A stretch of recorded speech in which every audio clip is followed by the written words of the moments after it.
नमस्कार दोस्तों, खबरी पांडे के न्यू वीडियो में आपका स्वागत है। पाकुड़ में भाजपा प्रदेश अध्यक्ष बाबुल मरांडी जमकर हेमंत सोरेन सरकार पर बरसे। कहा कि स्थिति नहीं बदली तो संथाल में आदिवासी नहीं रह जाएंगे। पार्टी की जन आक्रोश रैली में शामिल हुए बाबूलाल मरांडी। जी हां दोस्तों, भाजपा के प्रदेश अध्यक्ष बाबूलाल मरांडी ने कहा कि जिस प्रकार से संथाल परगना से लेकर पूरे झारखंड में आदिवासियों की आबादी लगातार घट रही है, वह अलार्मिंग सिचुएशन है। हालत यह है कि संथाल में आदिवासियों की 44 से घटकर 28% आबादी हो गई है। अगर यही रफ्तार रही तो एक दिन ऐसा भी आएगा कि संथाल परगना में आदिवासी नहीं रह जाएंगे। हालत यह होगी कि यहाँ संथाली पहाड़ियाँ ही नहीं रह जाएंगे जिनके नाम से यह संथाल परगना बनाया गया। बाबूलाल शुक्रवार को पाकुड़ में पार्टी द्वारा आयोजित जन आक्रोश रैली में बोल रहे थे। सरकार आबादी घटने पर कुछ नहीं बोल रही। जी हाँ दोस्तों, बाबूलाल मरांडी ने कहा कि आदिवासियों की आखिर लगातार आबादी घटने का कारण क्या है, इसकी जांच होनी चाहिए। सरकार इस मुद्दे पर कुछ नहीं बोलना चाहती है और न ही सरकार को इसकी कोई चिंता है। इस मामले को लेकर हाईकोर्ट में भी केस चल रहा है। भारत सरकार ने कोर्ट में हलफनामा दिया है जिसमें भारत सरकार ने भी माना है कि संथाल परगना में आदिवासियों की आबादी कम हुई है। क्षेत्र में आदिवासियों की 16% आबादी कम हुई है क्योंकि बंगाल और बांग्लादेश से बड़ी तादाद में घुसपैठ हुई है।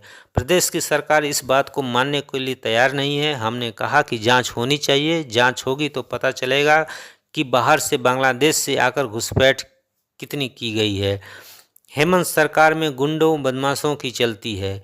बाबूलाल ने कहा कि पाकुड़ में असम के मुख्यमंत्री हिमंता बिस्वा शर्मा आए तो उन्हें गोपीनाथपुर गांव इसलिए जाने नहीं दिया गया कि उन्हें सुरक्षा नहीं दे पाएंगे।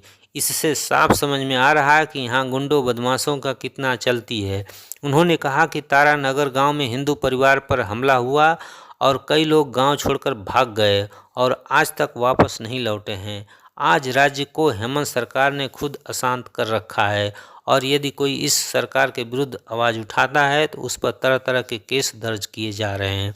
झामुमो कांग्रेस के लोग परिवार और पैसे के लिए काम करते हैं। भाजपा प्रदेश अध्यक्ष बाबूलाल मरांडी ने कहा कि राज्य में आदिवासियों को लेकर लोग राजनीति करते हैं।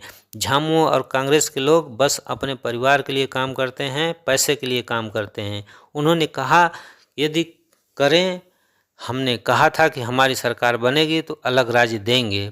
1998-99 में देश में वाजपेयी जी ने नेतृत्व में सरकार बनी तो 15 नवंबर 2000 को अलग झारखंड राज्य बना।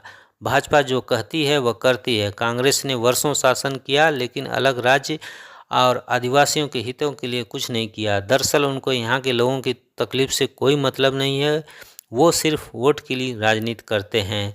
तो दोस्तों, ये थे बाबूलाल मरांडी जिन्होंने गठबंधन सरकार पर जमकर हमला बोला और उधर हेमंत सोरेन भी जब कोई भी सभा कर रहे हैं उसमें भाजपा पर जमकर हमला बोल रहे हैं। तो विधानसभा चुनाव चूँकि नज़दीक है, 1-2 महीने में चुनाव की घोषणा हो जाएगी, तो राजनीतिक सरगर्मी राज्य में बढ़ी हुई है। तो दोस्तों, मिलते हैं नेक्स्ट वीडियो में, तब तक के लिए जय हिंद, जोहार, नमस्कार।